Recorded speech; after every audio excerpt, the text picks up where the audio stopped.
Hello' students, আজি আমি ধাতু আৰু অধাতুৰ নেক্সট পাৰ্টলৈকে আহিছোঁ। এতিয়ালৈকে তোমালোকে ধাতু আৰু অধাতুৰ বিভিন্ন ধৰ্মৰ বিষয়ে পঢ়িলা, বিভিন্ন বিক্ৰিয়াৰ বিষয়ে পঢ়িলা। এই যে ধাতুবিলাকৰ কথা আমি আলোচনা কৰি আছোঁ, সেই ধাতুবিলাক আচলতে ক'ৰ পৰা আহৰণ কৰিব পাৰি, নেক্সট টপিকটো তাৰ ওপৰতে হ'ব। গতিকে চোৱা, টপিকটো দিছে কি ধাতুবিলাকৰ উৎস। আমি ধাতুবিলাক ক'ৰ পৰা আহৰণ কৰিব পাৰোঁ তাৰ কাৰণে কৈছে যে কিছুমান আমি ধাতু সাগৰৰ পানীটো পাওঁ। যেনেকুৱা সাগৰৰ পানীত পোৱা ধাতু কিছুমান হ'ল যেনে ছ'ডিয়াম ক্ল'ৰাইড, মেগনেছিয়াম ক্ল'ৰাইড। এইবিলাক কি হয়, যৌগ হিচাপে থাকে, ছ'ডিয়াম ক্ল'ৰাইড, মেগনেছিয়াম ক্ল'ৰাইড। গতিকে সেই ছ'ডিয়াম ক্ল'ৰাইডৰ পৰা ছ'ডিয়ামটো কেনেকৈ আহৰণ কৰিব পাৰি বা মেগনেছিয়াম ক্ল'ৰাইডৰ পৰা মেগনেছিয়াম কেনেকৈ আহৰণ কৰিব পাৰি, সেই বিষয়ে আমি ইয়াতে পঢ়িম। তাৰ ভিতৰত তোমালোকৰ কিছুমান 1 নম্বৰী কুৱেশ্যন থাকে, যেনে মণিক কাক বোলে বা আকৰ কাক বোলে, এইবিলাক প্ৰশ্ন আহি থাকে কেতিয়াবা। গতিকে মণিক কাক বোলে বুলি কৈছে যে কেতিয়াবা কি হয়, পৃথিৱীত কিছুমান ধাতু আমি কি থাকে মৌল বা যৌগ অৱস্থাত পাওঁ, আৰু সেইবিলাককে কি বুলি কোৱা হয় যে পৃথিৱীত মৌল বা যৌগ অৱস্থাত ভূত্বকত পোৱা পদাৰ্থবোৰক খনিজ পদাৰ্থ বা মণিক কোৱা হয়। পৃথিৱীত মৌল বা যৌগ অৱস্থাত ভূত্বকত কিছুমান পদাৰ্থ পোৱা যায়, সেই পদাৰ্থবিলাককে কি বুলি কোৱা হয়, খনিজ পদাৰ্থ, মণিক বা ইংৰাজীত কি বুলি কোৱা হয়, মিনাৰেলছ বুলি কোৱা হয়। আৰু কেতিয়াবা কি হয়, এই খনিজ পদাৰ্থবিলাকত কিছুমান ধাতু অধিক পৰিমাণে থাকে, আৰু সেইবিলাক যেতিয়া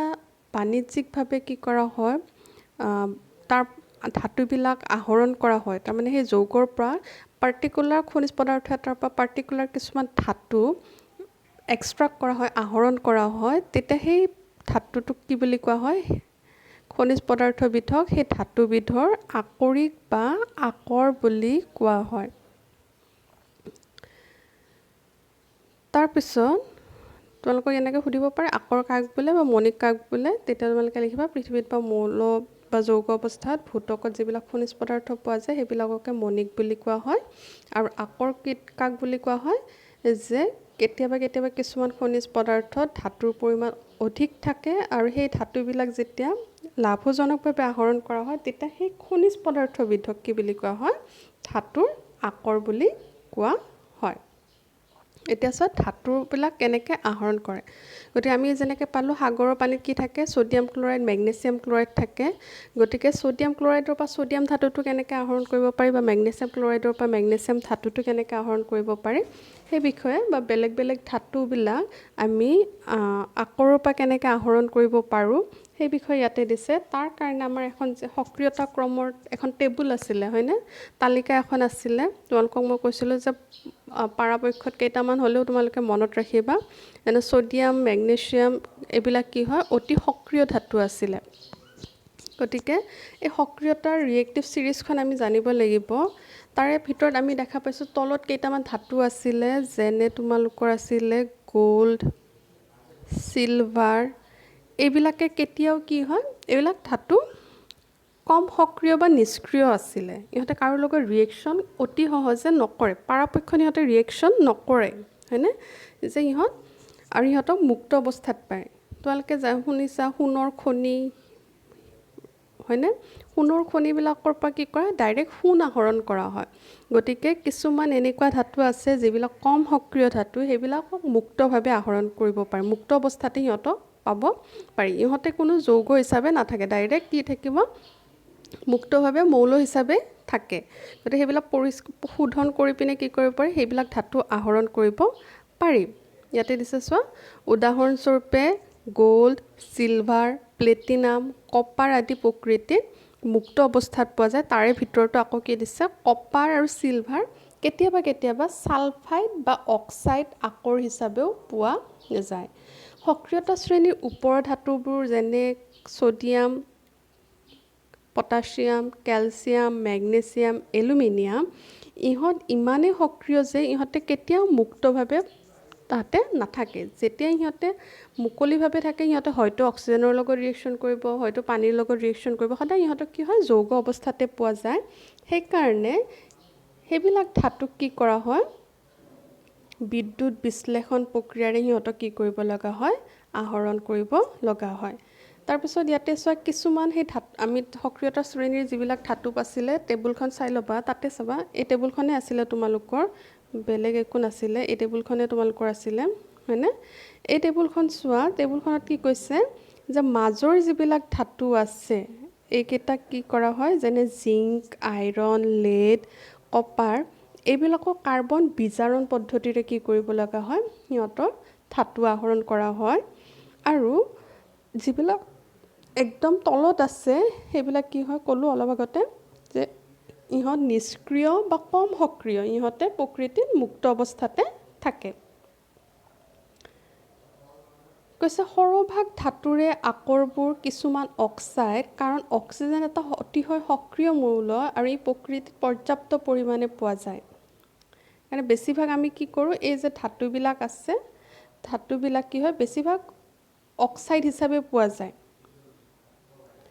ধৰা জিংক অক্সাইড কপাৰ অক্সাইড তেনেকৈ থাকে গতিকে জিংক অক্সাইডৰ পৰা জিংকটো কেনেকৈ আহৰণ কৰিম কপাৰ অক্সাইডৰ পৰা কপাৰটো কেনেকৈ আহৰণ কৰিম সেইকেইটাই আমি ইয়াতে পঢ়িম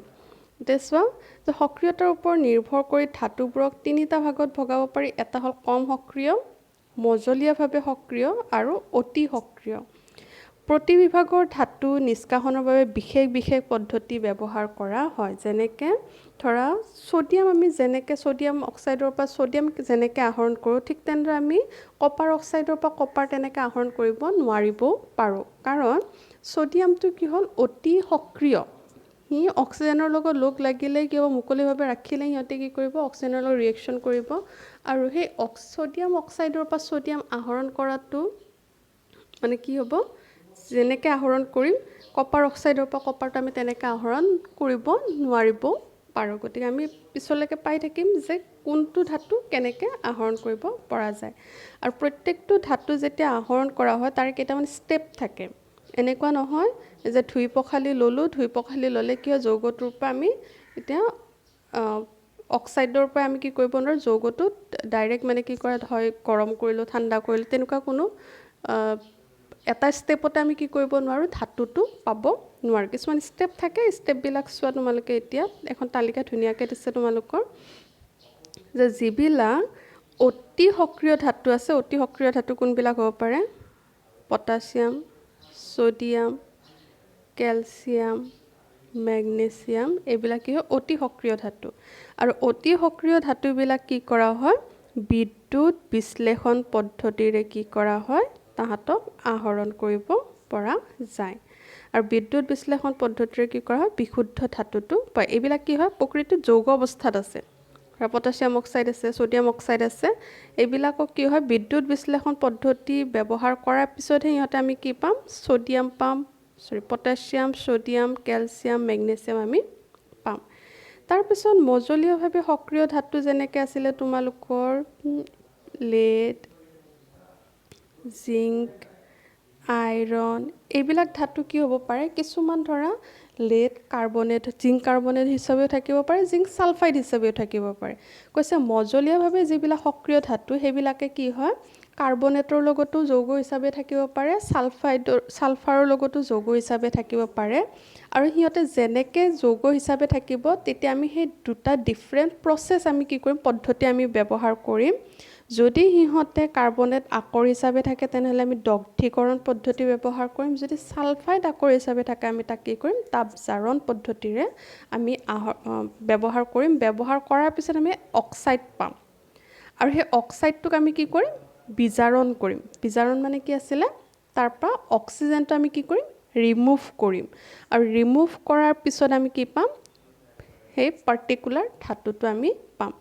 ধৰা জিংক ছালফাইড আছিলে হয়নে জিংক ছালফাইডৰ পৰা মই ধৰা এনেকৈ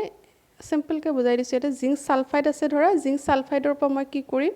জিংক অক্সাইড বনাম তাপজাৰণ পদ্ধতি কৰিলোঁ কৰি পিনে জিংক অক্সাইড বনালোঁ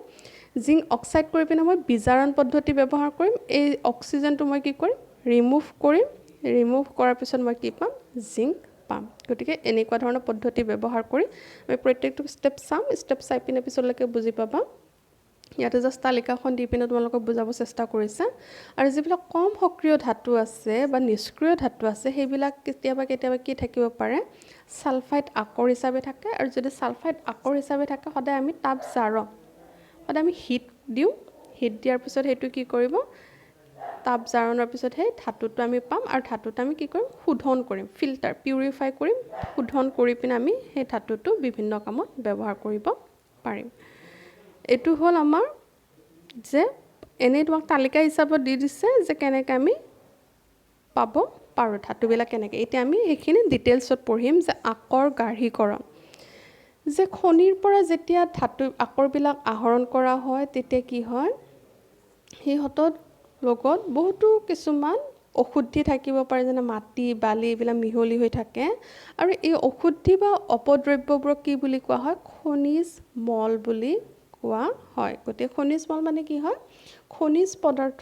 খনিজ পদাৰ্থৰ লগত যেতিয়া বা আকৰৰ লগত যেতিয়া কি হয় কিছুমান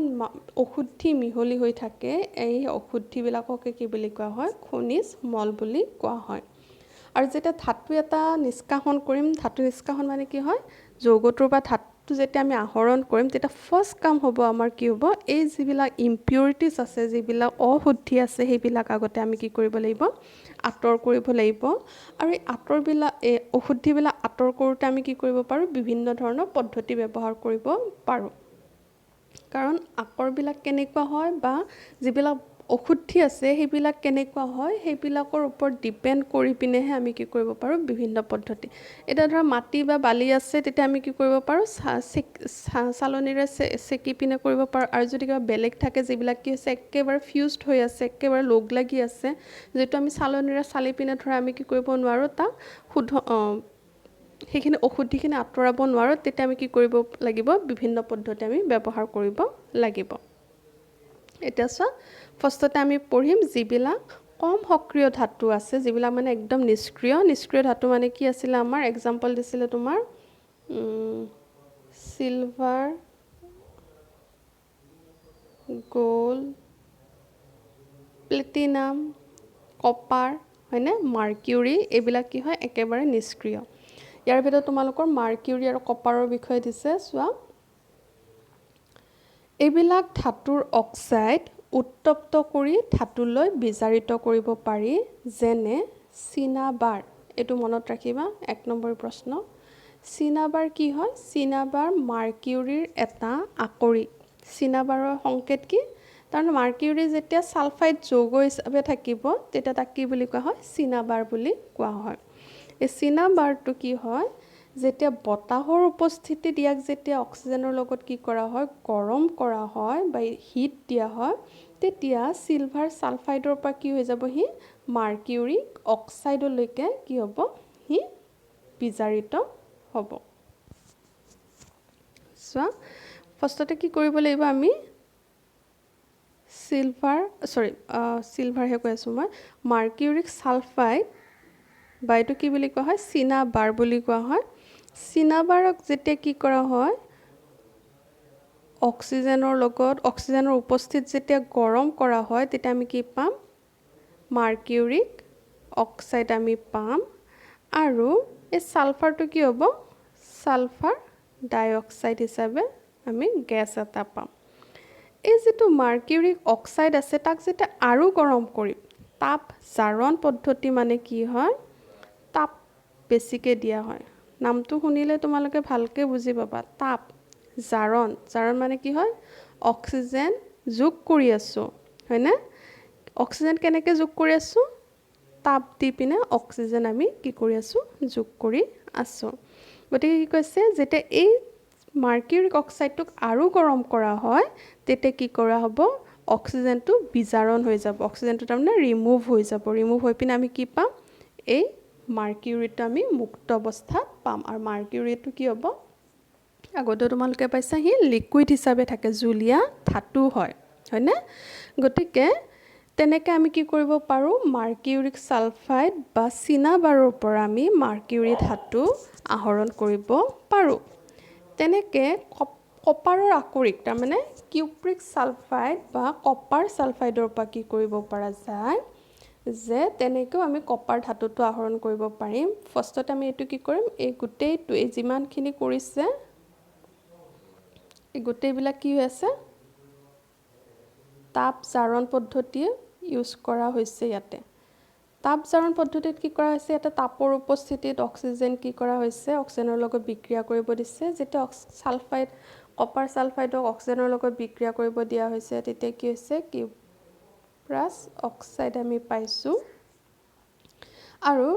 কিউপ্ৰাছ অক্সাইডক যেতিয়া আৰু কিউপ্ৰাছ ছালফাইডৰ লগত কি কৰা হৈছে, আকৌ গৰম কৰা হৈছে, তেতিয়া আমি কি পাম, কপাৰ ধাতুটো আমি পাম। হ'ল, তাৰমানে কি কৈছে যে যিবিলাক কম সক্ৰিয় ধাতু বা নিষ্ক্ৰিয় ধাতু আছে সেইবিলাকক আমি বিজাৰণ পদ্ধতি বা তাপ জাৰণ পদ্ধতিৰে কি হয়, প্ৰথমতে তাপ জাৰণ কৰা হয়, তাপ জাৰণৰ পিছত আমি কি কৰিছোঁ, বিজাৰণ পদ্ধতি আমি ব্যৱহাৰ কৰিছোঁ। তাৰমানে প্ৰথমতে অক্সিজেন যোগ কৰিছোঁ তাপৰ উপস্থিতিত, তাৰপিছত আমি অক্সিজেনখিনি কি কৰিছোঁ, ৰিমুভ কৰিছোঁ। তাৰপিছত চোৱা, মধ্যম যিবিলাক ধাতু আছে, মধ্যম ধাতুবিলাক কি হয়, যেনে কোনবিলাক ধাতু মধ্যম হয়, আইৰণ, জিংক, লেড, কপাৰ, এইবিলাক কি হয়, হয়তো এইবিলাক ধাতু প্ৰকৃতিত ছালফাইড ৰূপতো থাকিব পাৰে, কাৰ্বনেট ৰূপতো থাকিব পাৰে। আৰু তোমালোকৰ কুৱেশ্যন কিন্তু ইয়াৰ পৰা আহে দেই, যে ছালফাইড আৰু কাৰ্বনেট আকৰত যেতিয়া থাকে সিহঁতে, তেতিয়া সিহঁতক ধাতুবিলাক নিষ্কাশন কৰিবলৈ কি হয়, সহজ হয়। সেইকাৰণে কি কৰা হৈছে, ইয়াতে চাবা, সেইকাৰণে বিজাৰণ কৰাৰ আগে ধাতৱ ছালফাইড আৰু কাৰ্বনেট আকৰবিলাক কি হয়, ফাৰ্ষ্টতে ধাতৱ অক্সাইডলৈ পৰিৱৰ্তিত কৰা হয়। কৈছে যেতিয়া সিহঁত ছালফাইড আকৰ বা কাৰ্বনেট আকৰ হিচাপে থাকে, বা ছালফাইড যৌগ বা কাৰ্বনেট যৌগ হিচাপে যেতিয়া থাকে, তেতিয়া সিহঁতক ফাৰ্ষ্টতে কি কৰা হয়, অক্সাইডলৈকে ৰূপান্তৰ কৰা হয়, পৰিৱৰ্তন কৰা হয়। আৰু অক্সাইডৰ পৰা কি কৰা হয়, বিজাৰণ পদ্ধতিৰে আমি সোনকালে আমি কি কৰিব পাৰোঁ, ধাতুটো নিষ্কাশন কৰিব পাৰোঁ। আৰু যেতিয়া অতিৰিক্ত বায়ুৰ উপস্থিতিত উচ্চ তাপত উত্তপ্ত কৰি ছালফাইড আকৰ ধাতৱ অক্সাইডলৈ ৰূপান্তৰ কৰা হয়, তেতিয়া সেই পদ্ধতিটোক কি বুলি কোৱা হয়, তাপ জাৰণ বুলি কোৱা হয়। অলপ আগতে মই কৈছিলোঁ হয়নে, যে তাপ জাৰণ পদ্ধতিটো কি বুলি, আৰু তাপ জাৰণ আৰু দগ্ধীকৰণ পদ্ধতিৰ তোমালোকৰ ডিফাৰেঞ্চ সোধে। তাপ জাৰণ মানে কি বুলি কৈছে, যেতিয়া আমি ইয়াতে বায়ুটো অতিৰিক্ত উপস্থিতিত কৰিম, তাৰমানে বায়ুত মানে কি, অক্সিজেন আমি অতিৰিক্ত কৰিম, ঠিক আছে। এতিয়া চোৱা, অতিৰিক্ত বায়ুৰ উপস্থিতিত যেতিয়া ছালফাইড আকৰ ধাতৱ অক্সাইডলৈ পৰিৱৰ্তন কৰা হয়, তেতিয়া সেই পদ্ধতিটো কি বুলি কোৱা হয়, তাপ জাৰণ বুলি কোৱা হয়। আৰু যেতিয়া কাৰ্বনেট আকৰ পৰিমিত বায়ুৰ পৰিৱেশত যেতিয়া ধাতৱ অক্সাইডলৈ পৰিৱৰ্তন কৰা হয়, তেতিয়া তাক কি বুলি কোৱা হয়, দগ্ধীকৰণ বুলি কোৱা হয়। ডিফাৰেঞ্চটো কি হ'ল, তাপ জাৰণ আৰু দগ্ধীকৰণ দুয়োটাতে কি কৰা হয়, তাপ দিয়া হৈছে। হ'ল, ডিফাৰেঞ্চটো হ'ল ইয়াতে কি হৈছে, অতিৰিক্ত বায়ু। অতিৰিক্ত বায়ু মানে তোমালোকৰ সেই আগৰ যিটো ৰিয়েকশ্যন দেখিছা, তাতে দেখিছা অতিৰিক্ত বায়ু মানে কি হৈছে, অক্সিজেনৰ লগত ৰিয়েকশ্যন হৈ আছে, হয়নে। ইয়াতে খালি কি হৈছে, সীমিত, মানে অক্সিজেনৰ প্ৰেজেঞ্চটো কি হ'ব, কম হ'ব। তাৰপিছত তাপ জাৰণ কোনবিলাক আকৰৰ ওপৰত আমি এপ্লাই কৰিব পাৰোঁ, ছালফাইড, ইয়াতে দগ্ধীকৰণটো কি হ'ব, কাৰ্বনেট আকৰৰ ওপৰতহে কি কৰা হ'ব, হ'লনে। গতিকে ডিফাৰেঞ্চটো ভালদৰে চাই ল'বা। এতিয়া তোমালোকক এক্সাম্পল দিছে চোৱা, যে জিংকৰ আকৰ তাপ জাৰণ আৰু দগ্ধীকৰণ দুয়োটাৰে আমি কেনেকৈ কৰিব পাৰোঁ, যে তাপ জাৰণ কৰিলে কি আছিলে, অতিৰিক্ত অক্সিজেন, অতিৰিক্ত বায়ুৰ উপস্থিতিত কি কৰা হয়, তাক অক্সাইডলৈ ৰূপান্তৰ কৰা হয়। যেনে জিংক ছালফাইড আছিলে, ছালফাইড আকৰকহে তাপ জাৰণ পদ্ধতি এপ্লাই কৰিব পাৰে। গতিকে জিংক ছালফাইড যেতিয়া অতিৰিক্ত বায়ুৰ উপস্থিতিত যেতিয়া গৰম কৰা হৈছে তেতিয়া সি কি কৰিছে জিংক অক্সাইডলৈকে আৰু ছালফাৰ ডাইঅক্সাইড গেছলৈকে কি হৈছে পৰিৱৰ্তন হৈছে আৰু দগ্ধীকৰণ যেতিয়া কৰাইছে জিংক কাৰ্বনেটৰ আকৰটো সীমিত বায়ুৰ উপস্থিতিত কি কৰা হৈছে জিংক অক্সাইডলৈকে ৰূপান্তৰ কৰা হৈছে ইয়াতে যদি তোমালোকে পিছৰ ফালে চোৱা দুইটাতে কিন্তু অক্সাইডে হৈছে খালি তাপজাৰণত কি হৈছে ছালফাইড আকৰ দগ্ধীকৰণত কি কৰাইছে কাৰ্বনেট আকৰ ইয়াতে কি হৈছে অতিৰিক্ত বায়ু পাইছে ইয়াতে সীমিত বায়ু তাৰপিছত যেতিয়া ইহঁত অক্সাইডলৈকে ৰূপান্তৰ কৰা হ'ব তেতিয়া কিছুমান বিজাৰক যেনে কাৰ্বন ব্যৱহাৰ কৰি পিনে তাক কি কৰা হয় ধাতুলৈকে বিজাৰিত কৰা হয় বিজাৰিত মানে আগতেও তোমালোকক কৈছোঁ যে এই জিংক অক্সাইডৰ পৰা কি হ'ব অক্সিজেনটো বিজাৰণ হ'ব অক্সিজেনটো ৰিমুভ হৈ পিনে কি হৈছে জিংক অক্সাইড বিজাৰিত হৈ গ'ল আৰু কাৰ্বন কি হৈছে কাৰ্বন মন'ক্সাইডলৈকে কি হৈছে জাৰিত হৈছে এইটো ৰিয়েকশ্যন কি হ'ব আগতেও পঢ়িছা ৰেডক্স ৰিয়েকশ্যন মনত আছেনে ৰেডক্স ৰিয়েকশ্যন মানে কি আছিলে যিটো বিক্ৰিয়াত জাৰণ আৰু বিজাৰণ প্ৰক্ৰিয়া একেলগে সংঘটিত হৈছে এইবিলাক ৰিয়েকশ্যনক কি বুলি কোৱা হয় ৰেডক্স ৰিয়েকশ্যন ইয়াতে জিংক অক্সাইডটো কি হৈছে জিংকলৈকে বিজাৰিত হৈছে কাৰ্বনটো কি হৈছে কাৰ্বন মন'ক্সাইডলৈকে কি হৈছে জাৰিত হৈছে হয়নে তেওঁলোকে ইয়াতে কৈছে যে ধাতৱ যৌগৰ পৰা ধাতৱ পৰিৱৰ্তন কৰা প্ৰক্ৰিয়াকো বিজাৰণ বুলি কোৱা হয় তাৰপিছত আমি মধ্যম ধাতুটো পঢ়িলোঁ ইয়াতে আৰু এটা এক্সাম্পল দিছে তোমালোকক ধাতৱ অক্সাইডক ধাতুলৈ বিজাৰিত কৰিবলৈ কাৰ্বন ব্যৱহাৰ কৰাৰ উপৰিও আমি কেনেকৈ বিজাৰিত কৰিব পাৰোঁ প্ৰতিস্থাপন বিক্ৰিয়া আমি ব্যৱহাৰ কৰিব পাৰোঁ যেনে অতিকৈ সক্ৰিয় ধাতু যেনে ছ'ডিয়াম কেলছিয়াম এলুমিনিয়াম আদিও আমি কি কৰিব পাৰোঁ বিজাৰক হিচাপে ব্যৱহাৰ কৰিব পাৰোঁ অকল যে কাৰ্বনে ব্যৱহাৰ কৰিব পাৰোঁ বিজাৰক হিচাপে তেনেকুৱা নহয় আমি কি ব্যৱহাৰ কৰিব পাৰোঁ ছ'ডিয়াম ব্যৱহাৰ কৰিব পাৰোঁ কেলছিয়াম পাৰোঁ এলুমিনিয়াম পাৰোঁ এইবিলাকো কি কৰিব পাৰি বিজাৰক হিচাপে ব্যৱহাৰ কৰিব পাৰি কাৰণ এইবিলাক যিহেতু অতি সক্ৰিয় ধাতু ইহঁতে প্ৰতিস্থাপন বিক্ৰিয়া সংঘটিত কৰিব পাৰে যেনে চোৱা এটা এক্সাম্পল দিছে মেংগানিজ ডাইঅক্সাইডক যেতিয়া এলুমিনিয়ামৰ লগত কি কৰা হয় এলুমিনিয়ামৰ লগত বিক্ৰিয়া কৰিব দিয়া হয় তোমালোকে আগতেও পাইছা এলুমিনিয়ামটো ওপৰত থাকিব মেংগানিজটো তলত থাকিব কি কৰিব পাৰিব এলুমিনিয়ামে মেংগানিজ অক্সাইডৰ পৰা মেংগানিজ প্ৰতিস্থাপন কৰিব পাৰিব এইটো কিন্তু সংঘটিত নহয় আগতে আমি পঢ়িছোঁ হয়নে গতিকে ইয়াতে কি হৈছে মেংগানিজ অক্সাইডক যেতিয়া এলুমিনিয়ামৰ লগত ৰিয়েকশ্যন কৰিব দিয়ে মেংগানিজ পাওঁ আৰু এলুমিনিয়াম অক্সাইড পোৱা যায় আৰু তাতে এই বিক্ৰিয়াটোত কি হয় হিট আমি পাম আৰু ইয়াতে কৈছে এইটো বিক্ৰিয়াত কোনটো জাৰিত আৰু কোনটো বিজাৰিত হৈছে ক'ব পাৰিবা নেকি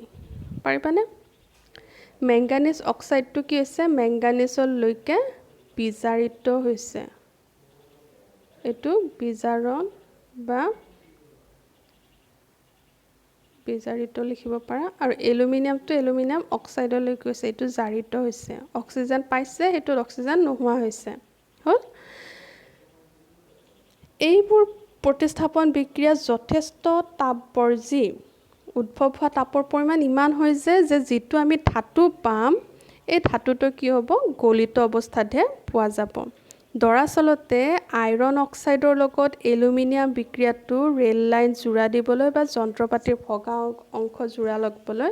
বিক্ৰিয়া কৰা হয় আৰু ইয়াক থাৰ্মিট বিক্ৰিয়া বুলি কোৱা হয় আৰু এইটো তোমালোকৰ পিছৰ প্ৰশ্ন এটাত আছে যে এই ৰিয়েকশ্যনটো কিহৰ কাৰণে পঢ়িব লগা হয় যে ৰেল লাইনৰ যিবিলাক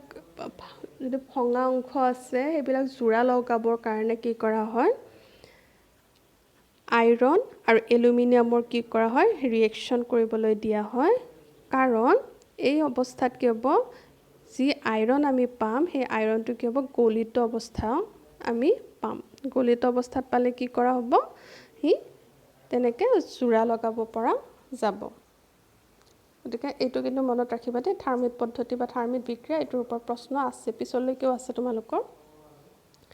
গতিকে আমি এতিয়া অতি সক্ৰিয় ধাতু একদম কম সক্ৰিয় ধাতু আৰু মজলীয়া ধাতু মজলীয়া সক্ৰিয় ধাতু আমি পঢ়িলোঁ এতিয়া আমি পঢ়িম উচ্চ সক্ৰিয়তা ধাতু আমি কেনেকৈ নিষ্কাশন কৰিব পাৰোঁ যদি টেবুলখন ভালকৈ চাইছিলা টেবুলখন ভালকৈ চাওঁতে আমি ইয়াতে কি আছিলে যে বিদ্যুৎ বিশ্লেষণ পদ্ধতি আমি ব্যৱহাৰ কৰিম বিদ্যুৎ অতি সক্ৰিয় যিবিলাক ধাতু থাকে সেইবিলাকক আমি বিদ্যুৎ বিশ্লেষণ পদ্ধতি ব্যৱহাৰ কৰি পিনে ধাতৱ যৌগৰ পৰা ধাতুবিলাক আহৰণ কৰিব পাৰি বিদ্যুৎ বিশ্লেষণ যেতিয়াই কোৱা যায় তেতিয়াই মনত ৰাখিব লাগিব আমি কেথোডৰ কথা পঢ়িম এনোডৰ কথা পঢ়িম এটা আমি চাওঁ কি আছে যে সক্ৰিয়তা শ্ৰেণীৰ একেবাৰে ওপৰৰ ফালে পোৱা ধাতুবিলাক অতি সক্ৰিয় ইহঁতৰ যৌগ কাৰ্বনৰ লগত উত্তপ্ত কৰিলে ধাতুবিলাক পোৱা নাযায় যেনে উদাহৰণস্বৰূপে কাৰ্বনে সোডিয়াম মেগনেছিয়াম এলুমিনিয়াম কেলছিয়াম এইবিলাক ধাতুৰ লগত ধাতৱ অক্সাইডৰ পৰা কি কৰিব পাৰি ধাতুবিলাক নিষ্কাশন কৰিব পৰা নাযায় কাৰণ এইবিলাক ধাতুৰ অক্সিজেনৰ প্ৰতি আসক্তি কাৰ্বনতকৈ বেছি তাৰমানে অক্সাইডবিলাক কি বেছি ষ্ট্ৰং হয় গতিকে অক্সাইডবিলাক ষ্ট্ৰং হোৱাৰ কাৰণে কি কৰিব নোৱাৰি তাহাঁতক যেতিয়া কাৰ্বনৰ লগত ৰিয়েকশ্যন কৰিবলৈ দিয়া হয় সিহঁতে ৰিয়েকশ্যন নকৰে এইবোৰ ধাতু সেইকাৰণে কি কৰা হয় বিদ্যুৎ বিজাৰণ পদ্ধতিৰে আমি কি কৰিব লাগিব তাহাঁতক ধাতু নিষ্কাশন কৰিব লাগিব আৰু চোৱা সোডিয়াম মেগনেছিয়াম আৰু কেলছিয়াম ধাতু সিহঁতৰ বিগলিত ক্লৰাইডৰ বিদ্যুৎ বিশ্লেষণৰ দ্বাৰাহে পোৱা যায় কেথোডত ধাতুটো জমা হয় আৰু এনোডত ক্লৰিন গেছ তোমালোকক যদি আৰম্ভণিতে যেতিয়া আমি লাইনটো পঢ়িছিলোঁ তেতিয়া কি পাইছিলোঁ সাগৰৰ পানীত আমি কি পাওঁ সোডিয়াম ক্লৰাইড পাওঁ হয়নে মেগনেছিয়াম ক্লৰাইড পাওঁ গতিকে এনেকুৱা ধৰণৰ ধাতুবিলাক কি হ'ব যেতিয়া বিদ্যুৎ বিশ্লেষণ কৰিবলৈ দিয়া হ'ব তেতিয়া কেথোডত আমি কি পাম সোডিয়াম ধাতু পাম এনোডত আমি কি পাম ক্লৰিন গেছটো মুক্ত হৈ যাব কেথোডত সোডিয়াম ইলেক্ট্ৰন এটা এৰি পিনে সি সোডিয়াম ধাতু হ'ব আৰু এনোডত কি হ'ব ক্লৰাইড ধাতুটো সোডিয়ামৰ পৰা ইলেক্ট্ৰন গ্ৰহণ কৰি পিনে সি ক্লৰিন গেছলৈকে কি হ'ব মুক্ত হ'ব এনেদৰে এলুমিনিয়াম অক্সাইডৰ বিদ্যুৎ বিজাৰণৰ দ্বাৰাও এলুমিনিয়াম ধাতু পোৱা যায় বুলি কৈছে এতিয়া ধাতুৰ শোধন চোৱা যে যেনেকৈ আমি ধাতুবিলাক পালোঁ ধৰা বিভিন্ন ধৰণৰ ধাতুবিলাক যৌগৰ পৰা আমি ধাতুবিলাক পালোঁ সেই ধাতুবিলাক কি হয় পোৱাৰ পিছত সেইবিলাক বিশুদ্ধ নহয় সিহঁতক আমি আকৌ কিছুমান অশুদ্ধি থাকে সিহঁতে গতিকে সিহঁতক কি কৰিব লগা হ'ব যদি আমি বিশুদ্ধ ধাতু পাব বিচাৰোঁ তেনেহ'লে সিহঁতক পৰিশোধন কৰিব লাগিব ৰিফাইন কৰিব লাগিব আৰু ৰিফাইন কেনেকৈ কৰা হয় চোৱা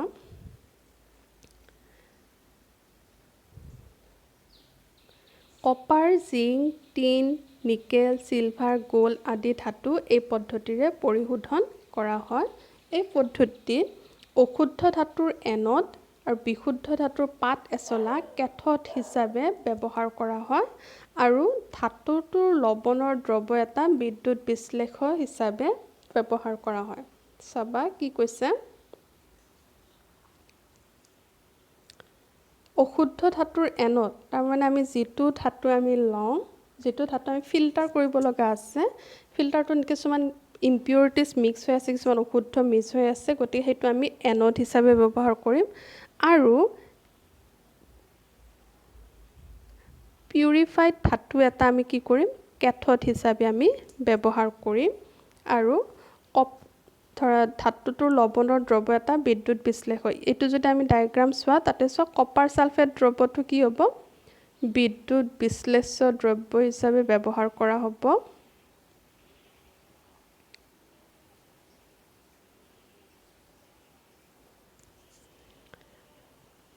আৰু বিশুদ্ধ ধাতুৰ পাত এচলা কি কৰা হ'ব কেথোড হিচাপে কপাৰৰ পিয়ৰ কপাৰ এটা কি হ'ব কেথোড হিচাপে ব্যৱহাৰ কৰা হ'ব আৰু যিখিনি ইম্পিউৰিটিজ কপাৰ আছে সেইখিনি এনোড হিচাপে ব্যৱহাৰ কৰা হ'ব বুলি ইয়াতে কৈছে তাৰপিছত বিদ্যুৎ বিশ্লেষৰ মাজেৰে যেতিয়া ইয়াৰ মাজেৰে যেতিয়া কাৰেণ্ট পাছ হ'বলৈ দিয়া হ'ব এই কপাৰ সালফেটৰ মাজেৰে যেতিয়া কাৰেণ্ট পাছ হ'বলৈ দিয়া হ'ব তেতিয়া যিখিনি আমি ইয়াতে লেতেৰা ইম্পিউৰিটি যিখিনি আছে কপাৰ ধাতুটোৰ লগত যিখিনি লেতেৰা ধাতু আছে সেইখিনি কি হ'ব ইয়াতে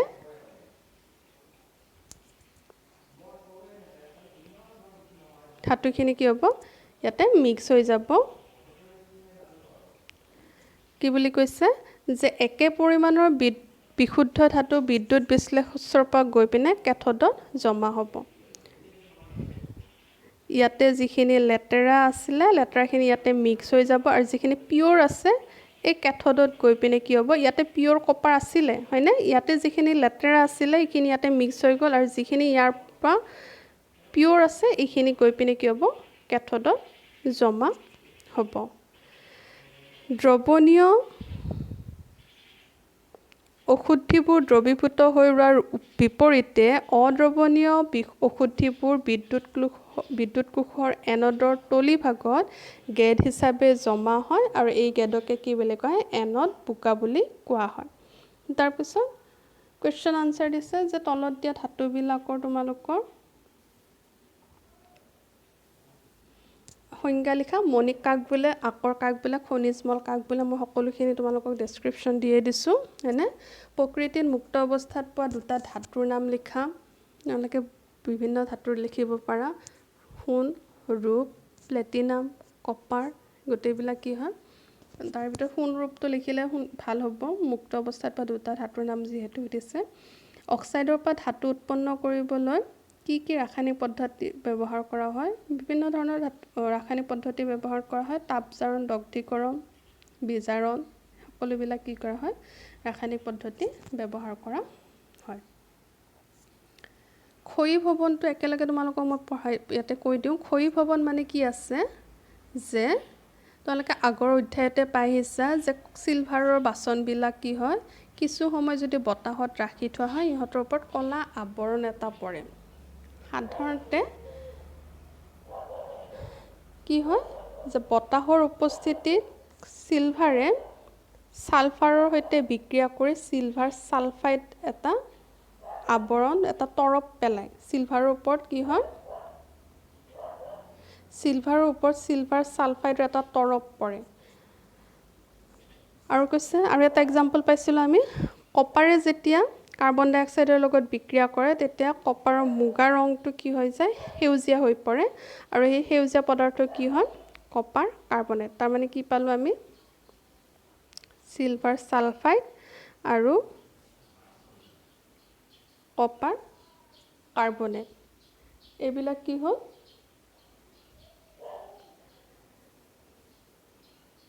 এইবিলাক ক্ষয়ী ভৱনৰ উদাহৰণ তাৰপিছত আৰু এটা এক্সাম্পল পাইছিলোঁ আমি যে বায়ুৰ স্পৰ্শত কি কৰা হয় লুট হৈ দিলে ইয়াৰ ওপৰত ৰঙচুৱা মুগা বৰ্ণৰ পাতল তৰপ পৰে ইয়াকে কি বুলি কোৱা হয় মামৰ বোলে মামৰ তোমালোকে আগতেও পাইছা ফেৰিক অক্সাইডক কি বুলি কোৱা হয় মামৰ বুলি কোৱা হয় এতিয়া ক্ষয়ী ভৱন বুজাবৰ কাৰণে তোমালোকক এটা পৰীক্ষা দিছে পৰীক্ষাটোত চোৱা তিনিটা পৰীক্ষা নলী দিছে A B আৰু C তাতে কি কৰিছে ইয়াতে অকল এই নলীটোত অকল পানী লগাইছে ইয়াতে অকল পানী দিছে বাকি একো দিয়া নাই তিনিটা গজাল তাতে কি কৰা থৈছে ডুবাই থৈ দিছে বিটোত কি দিছে উতলোৱা পানী দিছে লগতে ইয়াতে অকণমান ওপৰত কি দিছে তেল দিছে 3 নম্বৰটোত কি দিছে ইয়াতে ক্যালসিয়াম ক্লোৰাইড দিছে শুকান ক্যালসিয়াম ক্লোৰাইড বা শুকান বৰফ যেটো শুকান ক্যালসিয়াম ক্লোৰাইড ইয়াতে কি কৰা হৈছে দিয়া হৈছে এতিয়া ইহতক কিছু সময় তেনেকৈ থৈ পিনে আমাক পৰীক্ষা কৰি চাব দিছে তাৰ পিছত আমি দেখা পাম যে অকল এই পৰীক্ষা নলীত যেটো আছিলে হেতুতহে গজাল কেইটাত মামৰ ধৰিছে এইটোটো মামৰ ধৰা নাই এইটোটো মামৰ ধৰা নাই গতিকে ইয়াৰ পৰা আমি কি বুজি পাওঁ যে মামৰ ধৰিবৰ কাৰণে মামৰ ধৰিলে কি হ'ব লুটো ক্ষয় যাব হয়নে? গতিকে ইয়াতে কৈছে যে মামৰ ধৰিবৰ কাৰণে আমাৰ কি কি কাৰকৰ প্ৰয়োজন।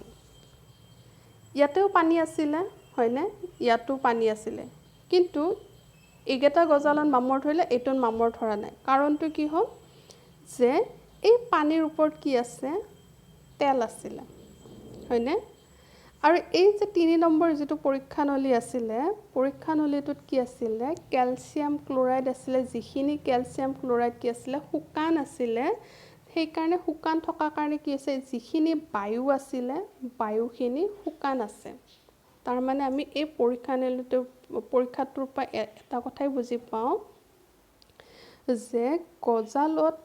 বা লুত মামৰ ধৰিবৰ কাৰণে জলীয় বাষ্পৰ প্ৰয়োজন।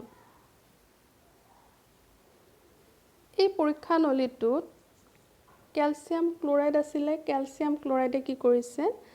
বায়ুত যিখিনি জলীয় বাষ্প আছে সেইখিনি শোষণ কৰি দিছে, যাৰ ফলত গজালকেইটাত কি কৰিছে, যিহেতু পানী নায়েই পোৱা গতিকে ই কি কৰা নাই, মামৰ ধৰা নাই। গতিকে আমি কি কৰিব পাৰোঁ, এই যে মামৰ ধৰা কাৰককেইটা জনাৰ পিছত আমি কি কৰিব পাৰোঁ যে মামৰ কেনেকৈ বা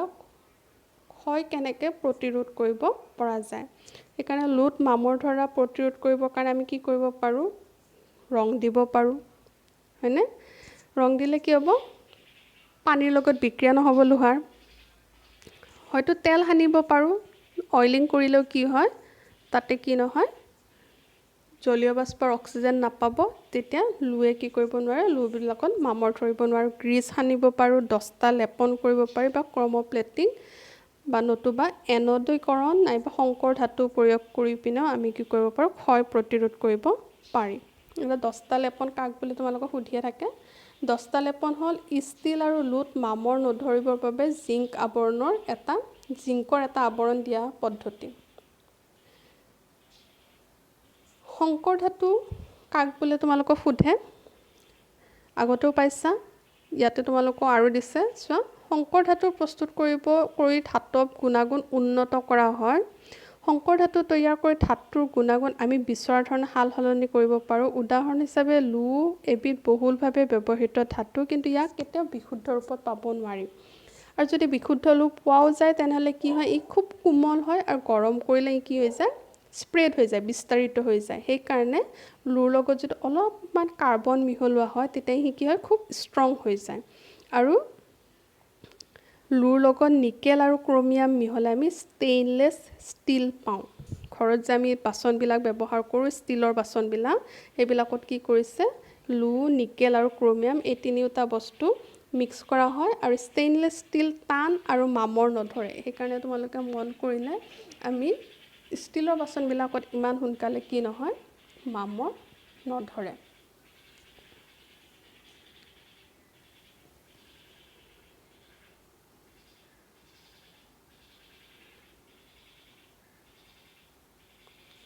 তাৰপিছত চোৱা, লুৰ লগত আন বস্তু মিহলালে তাৰ ধৰ্মৰ পৰিৱৰ্তন হয়। প্ৰকৃতপক্ষে যিকোনো ধাতুৰ লগত আন বস্তু মিহলালে তাৰ ধৰ্মৰ পৰিৱৰ্তন হ'ব। মিহলোৱা বস্তুটো ধাতু বা অধাতু হ'ব পাৰে। গতিকে সংকৰ ধাতু মানে কি, দুটা বা ততোধিক ধাতু নাইবা এটা ধাতু আৰু এটা অধাতু যেতিয়া সমসত্ব মিশ্ৰণ, সমসত্ব মানে ইকুৱেল প্ৰপৰ্চনত যেতিয়া মিক্স কৰা হয়, তেতিয়া সেইটোকে কি বুলি কোৱা হয়, সংকৰ ধাতু বুলি কোৱা হয়। গতিকে তোমালোকক সুধিব পাৰে ষ্টেইনলেছ ষ্টীলৰ উপাদান কি কি, লু, নিকেল, ক্ৰমিয়াম, এই তিনিওটা বস্তু মিহলাই পিনে আমি কি পাওঁ, ষ্টেইনলেছ ষ্টীল আমি পাওঁ। তাৰপিছত বিশুদ্ধ সোণ, যাক 24 কেৰেট গ'ল্ড হিচাপে ব্যৱহাৰ কৰা হয়। বিশুদ্ধ সোণটোৰ পৰা কি কৰিব নোৱাৰি, গহনা বনাব নোৱাৰি। সেইকাৰণে তোমালোকে গ'ল্ডৰ দোকানত গ'লেও আমি দেখা পাওঁ 22 কেৰেটৰ গ'ল্ডহে কি কৰা হয়, গহনা হিচাপে ব্যৱহাৰ কৰা হয়। আৰু এই 22 কেৰেট গ'ল্ড মানে কি হয়, 22 ভাগ সোণৰ লগত 2 ভাগ কপাৰ বা চিলভাৰ মিক্স কৰা হয়। গতিকে আমি যিবিলাক জুৱেলাৰী পিন্ধা যায়, জুৱেলাৰীবিলাকত তোমালোকে দোকানত গ'লেও শুনা পাবা যে কেতিয়াবা কয় 22 কেৰেট, কেতিয়াবা কয় 18 কেৰেট, কেতিয়াবা কয় 24 কেৰেট। 24 কেৰেটটো কি হ'ব, পিয়'ৰ গ'ল্ড হয়। 22 কেৰেট যিবিলাক হয় তাতে কি কৰা হয়, 2% বা 2 ভাগ কি কৰা হয়, তাতে কিবা বেলেগ ধাতু মিক্স কৰা হয়, হয়তো কপাৰ নতুবা চিলভাৰ তাতে কি কৰা হয় মিক্স কৰা হয়। আৰু সংকৰ ধাতুৰ এটা উপাদানত যদি পাৰা হয় তেনে তাক এমালগাম বুলি কোৱা হয়। সংকৰ ধাতুৰ বিদ্যুৎ পৰিবাহিতা আৰু গলনাংক বিশুদ্ধ ধাতুতকৈ কম। যেনে আৰু কি কৈছে আৰু দুটামান তোমালোক সংকৰ ধাতুৰ এক্সাম্পল দিছে যে কপাৰ আৰু জিংকৰ যেতিয়া মিক্স কৰা হয় তেতিয়া কি পাওঁ আমি পিতল পাওঁ। কপাৰ আৰু টিন যেতিয়া মিক্স কৰা হয় তেতিয়া আমি কি পাওঁ ব্ৰঞ্জ পাওঁ। আৰু ইহঁতৰ বিদ্যুতৰ সুপৰিবাহী নহয়, অথচ কপাৰ বৈদ্যুতিক বৰ্তনী সাজিবলৈ ব্যৱহাৰ কৰা হয়। আমি জানো যে কপাৰবিলাক কি কৰা হয় যিমানবিলাক আমাৰ চাৰ্কিট আছে চাৰ্কিটবিলাক বনাবলৈ কপাৰৰ ৱায়াৰ ব্যৱহাৰ কৰা হয়। কিন্তু কপাৰটো যেতিয়া টিনৰ লগত মিক্স কৰা হয় তেতিয়া কিন্তু যিটো আমি সংকৰ ধাতু পাম ব্ৰঞ্জ পাম, ব্ৰঞ্জ আকৌ কিন্তু বিদ্যুতৰ সুপৰিবাহী নহয়। আকৌ চ'ল্ডাৰ লেড আৰু টিনৰ সংকৰ ধাতু হিচাপে পোৱা যায়। গতিকে আমি ইয়াতে সংকৰ ধাতু কেইটা পালোঁ, প্ৰথমতে পালা তোমালোকে ষ্টেইনলেছ ষ্টীল, তাৰপিছত পালা ব্ৰঞ্জ, পিতল, চ'ল্ডাৰ। গতিকে এই চাৰিটা তোমালোকে সংকৰ ধাতু পাইছা আৰু ইহঁতৰ উপাদান কেইটা বহীত ভালদৰে লিখি ৰাখিবা।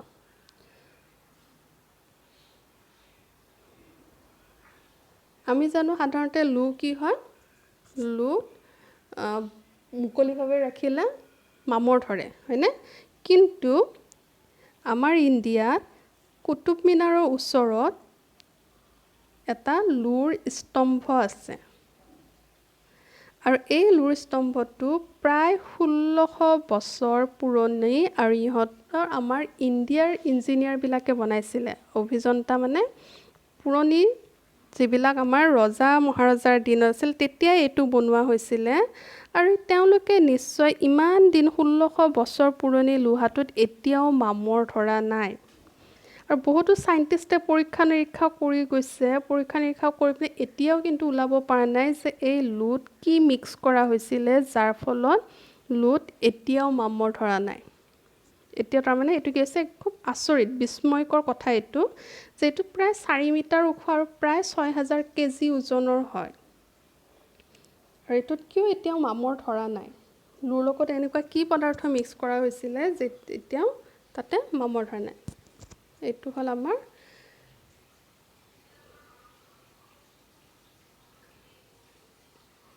জিংক, মেগনেছিয়াম, কপাৰ, ধাতৱ অক্সাইড তলত দিয়া ধাতুবোৰৰ লগত উত্তপ্ত কৰা হ'ল। কোনটোৰ ক্ষেত্ৰত প্ৰতিস্থাপন বিক্ৰিয়া ঘটিব?